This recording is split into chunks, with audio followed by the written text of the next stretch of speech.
I'm going to send back a feedback signal here that's either plus or minus that says, oscillator, pump up your frequency or pump down your frequency. And that's the phase lock loop. That is, there's a reason why the word phase is in there. It has to do with what's really going in this feedback loop.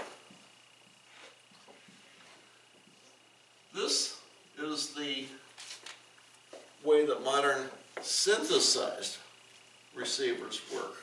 And your next piece of ham radio equipment is going to have one or more of these in it, because you will have either a desktop or a handheld or a mobile radio, and you're going to say, I want to use the North Shore Radio Club repeater. Its output frequency is 147.345 megahertz. Just turn the dial and you reset that frequency, and the oscillator inside is going to say, okay, this circuitry is going to read what I do.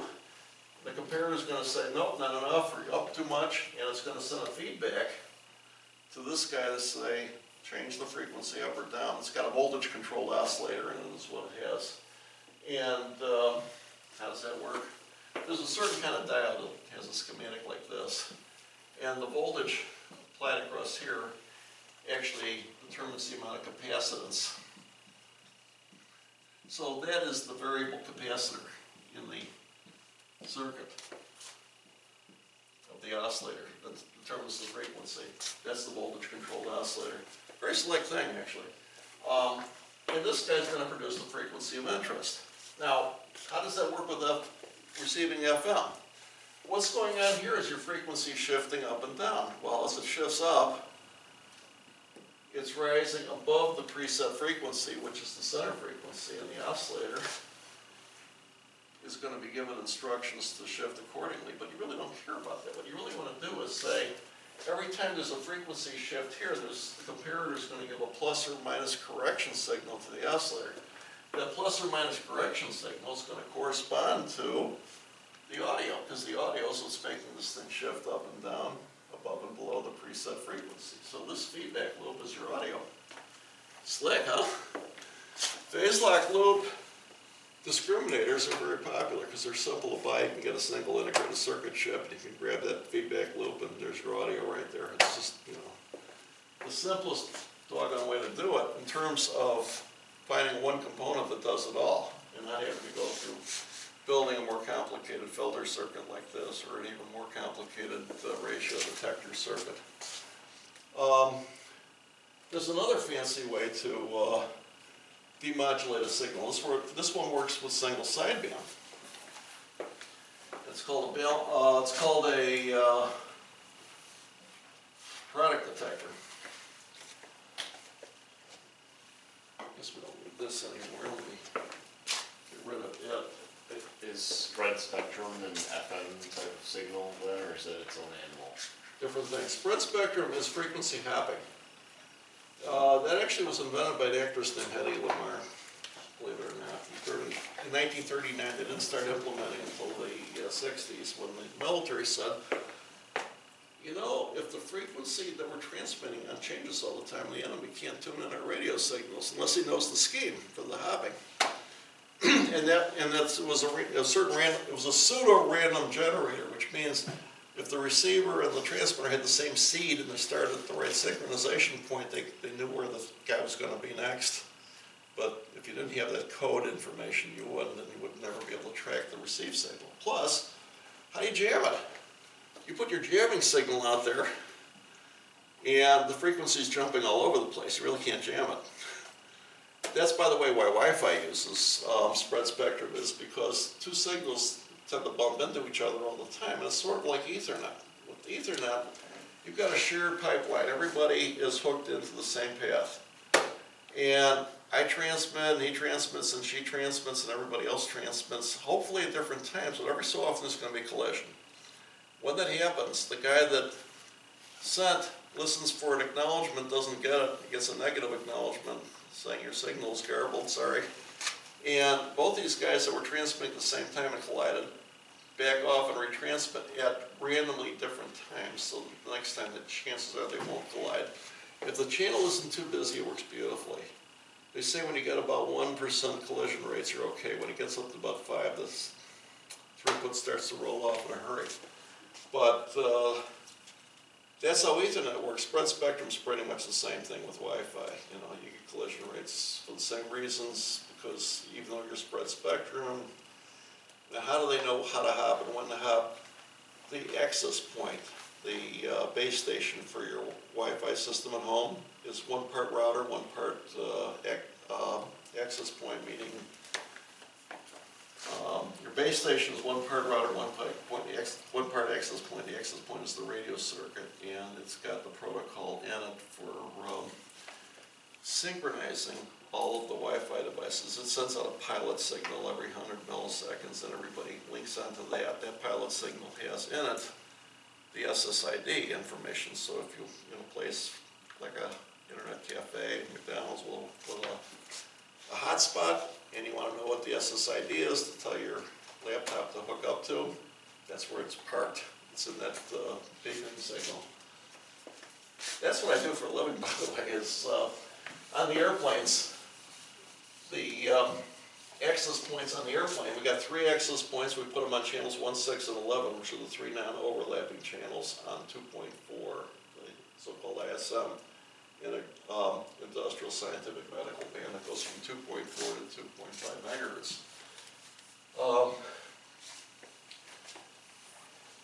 And each one has a separate beacon signal and says my SSID is go in flight, so when you're flying in the airplane, you know, you'll see that, but you'll turn on your browser, you'll get a splash screen that says, okay, hand over the money, Charlie, or tell me what your login ID is if you already have an account, and I'll let you do what you want.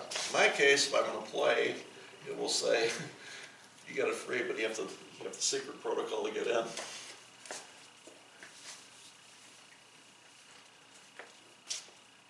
If you want to see what that looks like, just go to where it says, are you a subscriber, and you'll find that one of the pull-down menu items is go in flight, or go employees, go here. And our network names and passwords get us in there. I've tried it on American Airlines, it's very nice.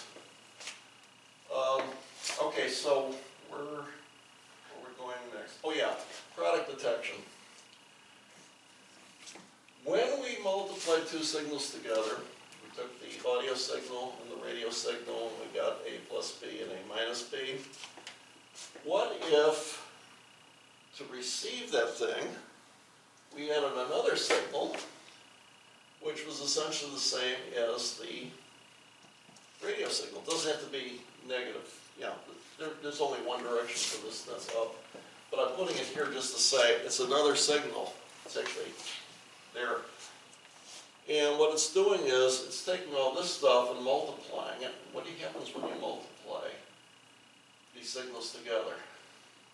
You got a 1 megahertz signal multiplied by 1 megahertz signal, you're going to get a 2 megahertz signal, and you're going to get a 0 megahertz signal. And this is the one you want, because when you do that, you're effectively shifting this whole thing back down to here. Now, the negative frequency part doesn't really do anything, because there is no such thing. And what's left is just the upper sideband, if that's what you want. And that's the way modern single sideband receivers do it. They multiply a local oscillator against the received signal, and if the received signal is just this one sideband, it will effectively shift it down to what's called baseband. That is, having a carrier frequency of 0. So that would give you upper sideband. What about lower sideband? Then they have to do a little trick with the mixer where they flip this thing. And the little trick is not that hard, but I don't know if I have an easy way to explain it.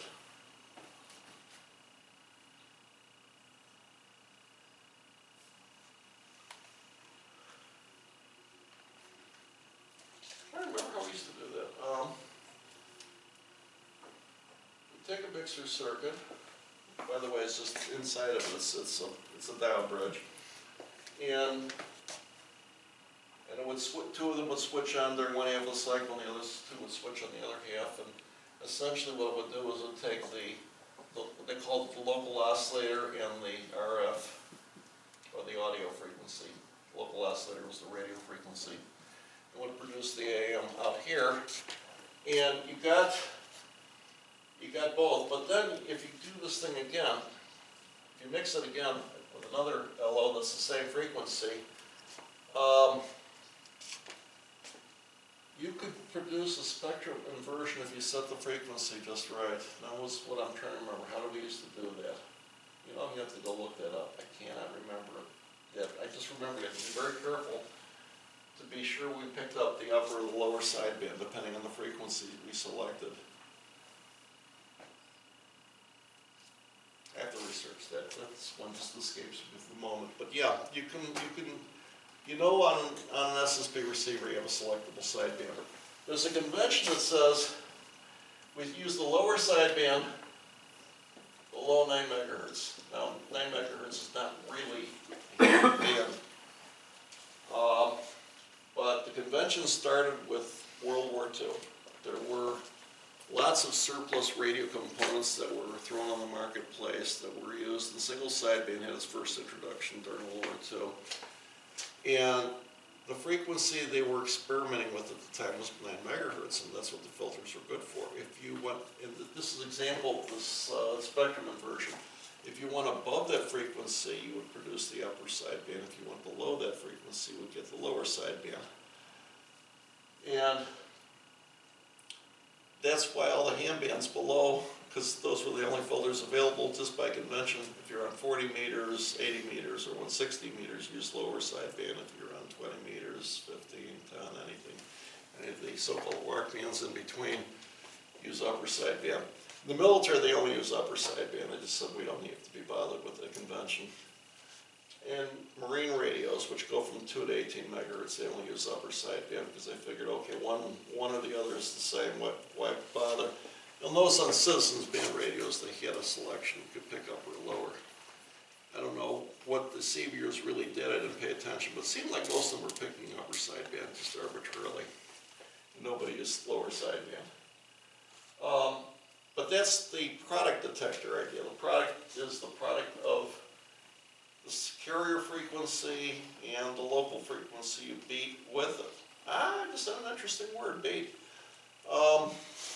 Let's talk about that one.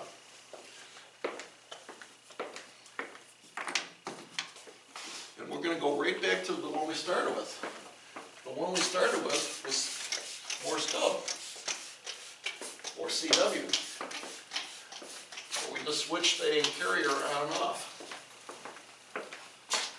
Beat frequency, very important with this sort of thing.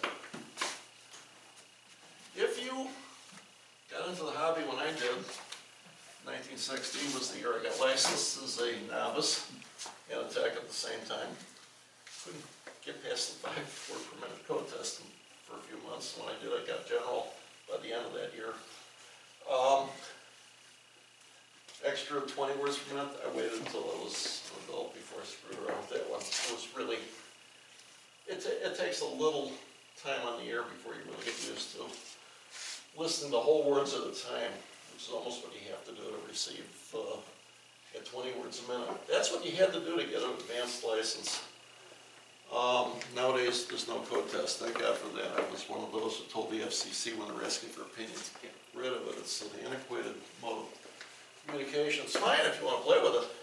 Why not? We love to experiment. But, you know, just like for citizenship, you have to speak the local language. In the beginning of radio, there was only Morse code, so you had to speak the local language of Morse code to get a license, so it was reasonable to have a code test. Once you went to modulated modes, AM, FM, and so on, single sideband, didn't seem to be necessary. And the FCC agreed and they got rid of it in the year 2006, I think. Anyway, here's this Morse code signal. It's on, it's off, it's on, and it's off. This is a dot, or a dit as we called it. This is a da, or dash as some people call it. This guy is supposed to be 3 times longer than this guy. There are rules for how much space is between each element of each character, and between each element of a character and each character of a word, and each word of a sentence. So there are time delays that if you do it right, follow the rules. A lot of people don't. In the old days when keys were done manually, you had some sloppy stuff that you had to listen to, and because your mind is capable of doing interpretive things, you were able to usually follow it. Machines can't. Well, eventually, guess what? Somebody came out with something called the electronic key. It was a ham in this area named, I can't remember his name anymore. His call sign was W9TO, and they had a device that Hallicrafters built called the TO keyer. And instead of having a key that goes vertically, it went horizontally. Now, before that, they actually had something like that. It was called a semi-automatic keyer. If you push the panel to the right, you would produce the da manually. But the DIT took a lot of wrist, and you really would wear your hand out doing this all the time. So it had a reed, and if you pushed it this way, the little reed would go up, up, up, up, up, up, up, up, up. Put out a nice steady stream of dots. And if you got used to doing this, you could do, you know, the DAs manually, and the DITs would be semi-automatically, and they called it a semi-automatic keyer. Vibroplex had a logo that was an insect, and very quickly that little device was called the bug. The bug was the semi-automatic telegraph key, and I should bring one in just to show you what it looked like, because I have one on my desk for old time's sake. When the electronic keyer came around, they kept going horizontally, but now you didn't need the reed. Push it one way, you get a stream of dits. Push it the other way, get a stream of dashes. Actually, this way to the right, da, this way, dit. Your fingers did the ditting, and your thumb did the da, and most people figure that you're right-handed, unless you're weird. Like 5% of the population. Okay. Gotta be somebody in this room who's left-handed. Like my daughter is, and everyone else in the family isn't. Go figure. Anyway, there is a scheme for putting out the dots and the dashes. What do you hear when you turn on your radio? Normally you hear static. Now when you get a